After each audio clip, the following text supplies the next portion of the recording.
Intercaste marriage हराम है, हमारे मौलानाओं तक ये पहुंचना चाहिए। इंटरकास्ट मैरिज करने के बाद लड़की का निकाह टूट जाता है और उसके बाद वो उसके साथ जिना करेगी और बच्चे होंगे, वो इंटरकास्ट मैरिज के हवाले से वो गैर मुस्लिम ही कहलाएंगे। लड़की अपना मजहब बच्चे को नहीं दे सकती कानूनी तौर से, और अगर वो हुलिया शादी करके उन बच्चों का निकाह किसी और से कराती है, मुसलमान धर्म में किसी से कराती है झूठ बोलकर, तो वो बच्ची जो आने वाली है या लड़की या लड़का, वो बेचारे उसके भेंट चढ़ जाएंगे। इसलिए अपनी बच्चियों को कहीं भी दे रहे हो देख परख के दो, और जो लड़कियां ऐसे कामों में मुलविस है उनको बताओ कि तुम ये गलती कर रही हो। तुमसे अगर कोई आके बोलता है कि मुझे इस्लाम सिखाओ, मुझे इस्लाम अच्छा लगता है, तो तुम उसको जवाब दो कि मैं इस्लाम कितना जानती हूँ, तुझे सिखाऊँ। उसके लिए मौलाना है, दाई है, वहाँ जाओ। और ये जो बोलते हैं कि हज का सवाब है, अगर कोई बच्चा मुझे किया गया है सवाल, कोई बच्चा अगर इस्लाम धर्म में आना चाहता है, मुसलमान बनना चाहता है, तो आपका एतराज़ क्या है? तो बताइए मुझे, मुसलमान धर्म में आना चाहता है तो तुम्हारी बेटी के जरिए कि अल्लाह के जरिए? हमारा मजहब ऐसा है कि किसी लड़की को दिखाकर अपने मजहब में लाया जाए। अभी हमारी लड़कियां काम के लिए रह गई है कि घरों के लड़कों को लाने के लिए उनके आगे चारा बने, अपनी हस्बतों को लुटाएं और उनके साथ में बेहयाई करें। दलदल और समंदर में फर्क है। किसी को डूबते हुए को निकालने के लिए समंदर में उतरना पड़ता है। तैराकी हो तो उसकी भी शर्त है कि वो तैराकी हो, उसको तैरना आता हो। जिसको तैरना नहीं आता हो किसको क्या निकालेगा? और दलदल, उसमें कितना भी तैराकी हो, वो दलदल में जाने के बाद में तो खुद भी डूबेगा। बाहर रह के निकाला जाता है, अंदर उसके अंदर जाके निकाला नहीं जाता। तो ये बेवकूफ़ियाँ लड़कियाँ कर रही है, उनको लगता कोई नहीं देख रहा है, लेकिन अल्लाह देख रहा है, ये भूल जाती है। और जब हम उनको पकड़ते हैं तो माफ़ी तलाफी करती है, पैरों में गिर जाती है और अपनी गलती मानती है और तौबा करती है।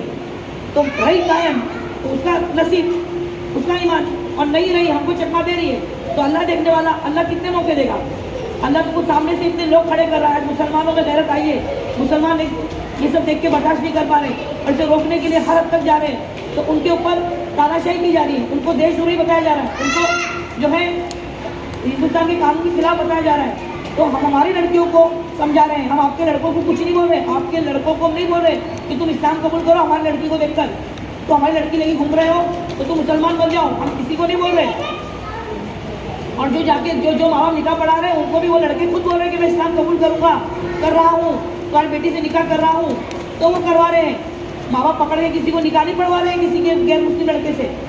इतनी सारी उल्टिया साजी चल रही है कि वो हमारे को किसी भी तरीके से जो है जलील और खार देखना चाहते हैं और हमारे को मजहबी लिहाज से कमज़ोर करना चाहते हैं, हमारी नस्लें ख़त्म करना चाहते हैं। अगर हमारी लड़की की शादी गैर मजहब में हो जाती है और उसकी नस्ल वहाँ पे ख़त्म हो जाती है, तो अब सोचिए क़यामत तक उसकी पैदा होने वाली औलाद जो है वो उसी की नस्ल में चलेगी, वंश उनका बढ़ रहा है। और हमारे लिए कोई हमें शर्त नहीं है, ये हमारे ईमान का तकाजा है, ये शर्त हमारा ईमान है। हमारे ईमान से कैसे कोई गाफिल कर सकता है? और याद रखना, कुरान की आयत है, इस्लाम से गाफिल करना कत्ल से बड़ा गुनाह है। जो तुम्हारी बच्चों को इस्लाम से गाफिल कर रहा है उसके लिए तुम जो है गुंजाइश निकालते हो। इस्लाम में लाने की बात करके अपनी बच्ची को दुनिया की नज़र में तुम जो है वो अच्छे बनना चाहते हो, और अल्लाह के बाद तुम्हारा मर्तबा क्या है? हाँ, वो आप मुझे बताओ, एक फिल्म स्टार ले लो, एक जो है इसको ले लो, आप कोई पॉलिटिशियन ले लो। आज अगर आके कुछ जरा सा गणपति या कोई फंक्शन में अटेंड कर लेता है तो उसके फतवे लगा देते कि इस्लाम से खारिज हो गया है, क्या नहीं? सही बात, इस्लाम से खारिज हो गया बोलते ना, वो मुसलमान नहीं रहा, उसको फतवा होता है या नहीं होता है? निकाह भी टूट जाए क्योंकि उसने बोले खुद गलती करनी। तो जो लड़का उसमें पला बड़ा रहा था और आगे कलमा पढ़ के निकाह कर गया और उसके बाद उसके माँ बाप के पास जाकर अगर उसने ऐसी कोई चीज़ कर ली तो उसका ईमान कायम है और उसका निकाह बरकरार है, उसके लिए ये फतवा नहीं है।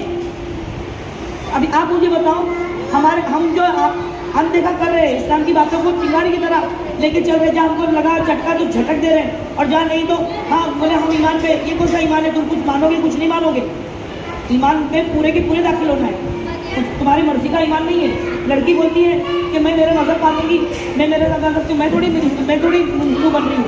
तो बेटा तू मुसलमान किधर रही? तू नहीं बन रही हिंदू, लेकिन तू मुसलमान भी नहीं रही। ये उसको मालूम होना चाहिए, उसकी गलतफहमी दूर करो कि वो मुसलमान नहीं रहेगी, उस लड़के के साथ में जो है वो इंटरकास्ट मैरिज करने के बाद, क्योंकि उसने शर्त को माना है कि वो उसके मदद पे रहेगा और ये इसके मदद पे रहेगी, तो फिर किस लिहाज से वो जो है वो जायज़ हुआ। तो ये हराम काम जो हो रहा है पूरे आम और पूरे मुआशरे में हो रहा है, मुसलमानों के बीच हो रहा है। मीरा रोड की एक लड़की थी,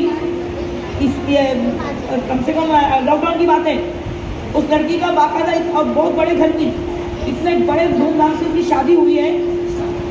उसके बाद में उसने रजिस्टर मैरिज के लिए डाली, जब हमने उससे पूछने के लिए बैठे तो उसकी बहन बोलती है कि वो मुसलमान बना, उसका जो है वो निकाह कबूल किया, इस्लाम निकाह हुआ है, काजी साहब का नाम पूछी, मेरा रोड का मस्जिद का सब कुछ बोले, अब वो लड़का मुसलमान है।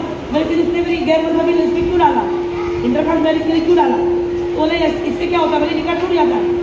अरे हमको नहीं मालूम था, तौबा तौबा, अल्लाह माफ़ करे। मैं इतनी खुश हो गई कि चलो हमने इनको सही रास्ता बताने में कामयाब हुए। थोड़ी देर के बाद में मुझे अल्लाह का रसूल गवाह है, मस्जिद में बैठी हूँ, उसकी बहन ने जो मुझे बताया ना कि अच्छा आपने बताया, आपने हमको एक गुनाह होने से बचा लिया, हमारी बहन का निकाह टूटने से बच गया और लड़का भी मतलब इस्लाम से खारिज होने से बच गया। उसके कुछ ही मिनट के बाद में मुझे लड़की का फ़ोन आया और बोलती है आप होती कौन है मुझे बताने वाली। मैं तेरी बहन हूँ इस्लामी लिहाज से। तो मुझे बोलती है देखो मैं आपको बुरा नहीं बोल रही हूँ, लेकिन मैं उसके साथ में 2 साल से लिविंग रिलेशन में थी और उसके साथ में मैंने निकाह करी अपने घर वालों के लिए, क्योंकि इनकी इज्जत जाती थी। और उसके बाद में मैंने जो है उसके साथ में मैं रह रही हूँ, उसके मज़हब के हिसाब से रह रही हूँ। मैं उसके मज़हब में गई, वो मेरे मज़हब में नहीं आया। देखो मस्जिद है, मैं बोली बेटा जब तेरा अल्लाह से वास्ता नहीं तो मेरे से क्या वास्ता, फोन रख दे। मैंने जी ले, जितनी जिंदगी जीना दूंगा, जीना ना जी ले बेटा, तेरे अल्लाह ने दुनिया लिख दिया। जो जीते जी अपने आप को आग के आगे कर दी, जीते जी आग में जलना तस्लीम कर दी, आखिरत में उसके लिए आग नहीं तो क्या होगा। कलमा पढ़ी भी मरते वक्त, क्या फायदा जब पूरी जिंदगी उसने कुफ्र में बिताई और उसकी नस्ल पूरी कुफ्र में चलेगी, क्या फायदा। आप बताइए हमारे मौलाना ऐसे निकाह अगर पढ़ा रहे हैं तो हमें रोकना चाहिए या नहीं चाहिए? हमें गवाह बन के वहाँ खड़े होना चाहिए, बारात बन के खड़े होना चाहिए। और आजकल तो बाबा मस्जिदों में तो निकाह होता नहीं है, मंडपों में होता है, हाँ बड़े बड़े हॉलों में, हॉल में होता है। हॉल में निकाह होने में काजी साहब क्या उसका आइडेंटिटी कार्ड मांगेंगे, आइडेंटिटी प्रूफ मांगेंगे लड़के का। बारात जो होती है, बारात का मतलब क्या, गवाह। इतने गवाहों के बीच में मौलाना बेचारे कुछ नहीं बोलते, रजिस्टर लेके जाते, रजिस्टर में लिख के लेके आ जाते, हो गया निकाह। वो लड़का मुसलमान है या नहीं है उसकी तहकीक ही नहीं है, उसके साथ में खड़े हुए उसके लोग भी नहीं है, उसके माँ बाप डुप्लीकेट माँ बाप भी बन के खड़े जाते हैं और हो सकता है उसके माँ बाप आके खड़े हो जाए कुछ देर के लिए जो उनकी तरह बन गए। तो तुम इस तरह से उन्हें साजिश से तुम क्या जीत रहे हो? दुनिया या कुछ अल्लाह ने कहा ना दुनिया मांगो दुनिया दूंगा, आखिरत मांगो आखिरत दूंगा। तो तुमने दुनिया तस्लीम की और आप दुनिया में उस माशरे में रहने के लिए आपने अपनी बेटी का निकाह पढ़ाया। आपकी बेटी के जरिए कोई इस्लाम में आ रहा है, ये हुलिया साजी बंद करो।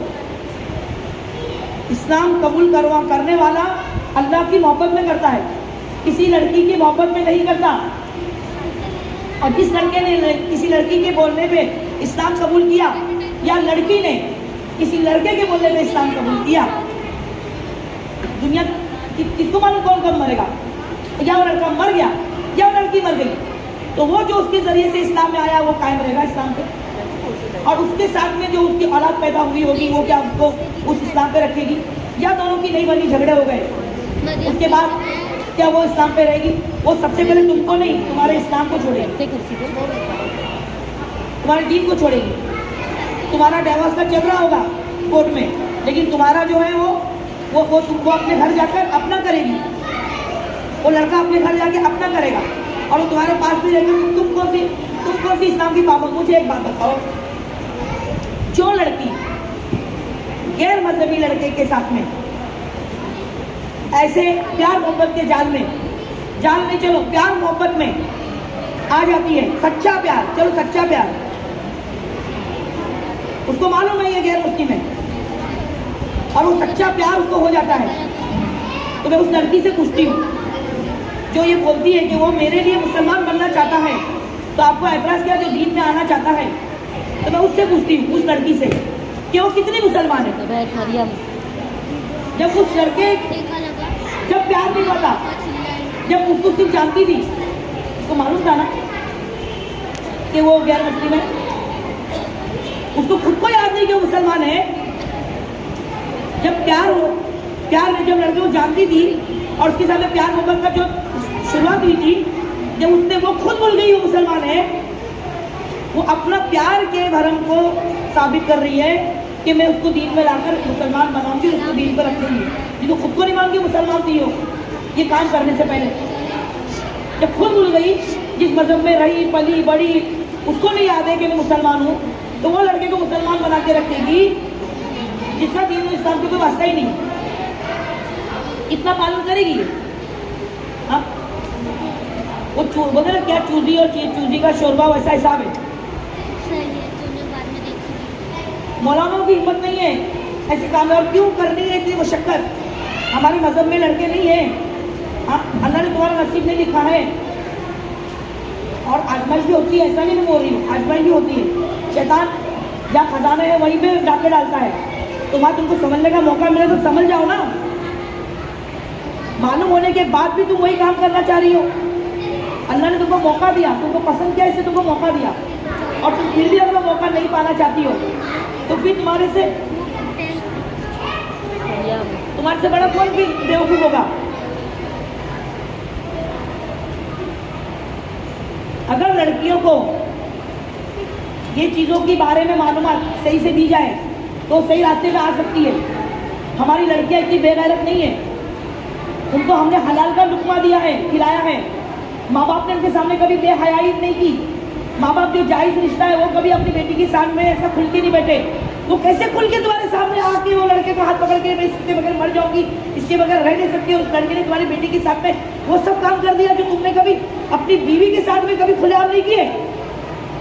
और वो बेटी तुम्हारे सामने बैठ के कर चुकी है, वो भी नहीं तुमको। उस घर में बरकत कहाँ से आएगी, खैर कहाँ से आएगी बताइए? जिस घर की लड़की के अंदर ईमान छोड़ पकड़ चल रहा है, नमाज़ें कर रही है, उसका ध्यान ही नहीं है, वो क्या पढ़ रही है? मेरी बच्ची नमाज पढ़ रही है। अरे लेकिन वो नमाज का क्या आपा, ये लड़की नहीं मान रही, आप जरा इससे बात करो, इसकी क्या प्रॉब्लम है, समझो ये क्यों ऐसा कर रही, तो मैं उसको समझाऊंगी। और मैं समझाती और मानती है बच्चियाँ। आप घर तक जाइए, अपने घर वालों को बताइए कि तुम्हारी बच्ची इस लड़के के साथ में मुलविस है। और कोई मुश्किल नहीं है इसमें। तुम किसी को ज़बरदस्ती अपने मज़हब में नहीं ला रहे हो, ये याद रखो। तुम अपनी बच्ची को दीन पे रखने के लिए जो है मेहनत कर रहे हो। तुम्हारा मंशा सिर्फ अपनी बच्ची को दीन पर कायम रखने की दावत देना है। जो वो भूल गई और वो भूलने के बाद में वो याद आता है उसको, जब आखिरी पहाड़ी चढ़ पार कर गई, जब याद आता है कि मैं मुसलमान हूँ और मुझे जो है इसके साथ में ज़िंदगी करनी है, तो मुझे इसको मुसलमान बनाना पड़ेगा। तो फिर आप बताओ, ये जो बोलते फिर रहे हैं लव जहाद, तो ये लव जहाद तो फिर लड़कियाँ कर रही है। अब बाद में फिर जाके भगवान और डर की शिकार हो रही है। तो लड़कियों को ये ख्वाहिश डालने वाला कौन? हमारी लड़कियों को क्या हमने ये तालीम दी कि तुम गैर मजहबी लड़कों को अपने मजहब में लाओ? हाँ, हमारे पास हम इतनी गुंजाइश नहीं है, हम इतनी औकात नहीं रखते। जिन बच्चों को हमने इतना पाल पोस के बड़ा किया, एक मुसलमान लड़के के साथ में जैसा भी उसको उसकी ज़रूरत के हिसाब से पूरा करें या उसका ऐशो आराम में रखें, अच्छे से अच्छा लड़का मिले। हर माँ का अरमान होता है, लेकिन अपने हैसियत के मुताबिक लड़का मिले, इतनी भी तुम्हारी गुंजाइश नहीं है कि बेटा तू किसी और को गैर मजहब की लड़की को अपने मजहब में लेके आ जा। और तो आसान तरीका ये है, ऐसा माँ बाप बोलते हैं। तो फिर क्यों लव जहाद है? और जो लड़की गैर मजहब की लड़की हमारे लड़के जो ला रहे हैं, इसमें भी बता रहे कि ये लव जहाद है। ये लड़के तो फंसाते हैं लड़कियों को। तो ये लड़के मुसलमान लड़कों को, मुसलमान लड़कियां अगर इस तरीके से गैरों के साथ में चली जाएगी, हमारे लड़कों को तुमने डरा के रखे कि तुम्हारी सारी लड़कियां हमारे घर में आने वाली है, तो हमारे लड़के तुम्हारी लड़की के पीछे क्यों नहीं जाएंगे फिर? और हम क्यों चाहेंगे तुम्हारी लड़की हमारे घर में आए? क्यों चाहेंगे आप बताओ? गैर मजहबी लड़की हमारे घर में आकर हमारा पूरा नस्ल को अपने तरीके से चलाएगी, इसको कौन ख्वाहिश करेगा? कौन चाहेगा कि हमारी लड़कियां हमारे घर में ऐसी लड़कियां आए जो हमारा कोई तरीका नहीं जानती? हर खानदान के बाहर की लड़की करना नहीं चाहते, ऐसे भी लोग हैं। तो गैर मजहब लड़की लाना क्यों चाहेंगे? तो भगवा लॉ ट्रैप है, और भगवा लॉ ट्रैप के हिसाब से आप लोगों ने अपनी बच्चियों को बचाना है। इसमें बच्चियां निशाना बन रही है, जिसमें उनके ऊपर पैसे मिलते हैं, और ये जो वीडियो बन रहे हैं इसमें भी पैसे मिलते हैं। लड़कियों की बेहयाई की वीडियो पर पैसे मिलते हैं इनको, और वो हिजाबी हो, बुर्के वाली हो, नकाब वाली हो, पर्दे वाली हो, तो उनको बहुत ज़्यादा उनको उसके अंदर जो है सामने से उनको पैसों के साथ बिजनेस मिल रहा है। और ये बिजनेस बना लिया इन लोगों ने हमारी लड़कियों के इस तरीके की वीडियो बनाकर। और आजकल तो वो लोग खुद की भी लड़कियों को बुर्का पिनाकर ऐसी वीडियो बनाकर फैला रहे हैं।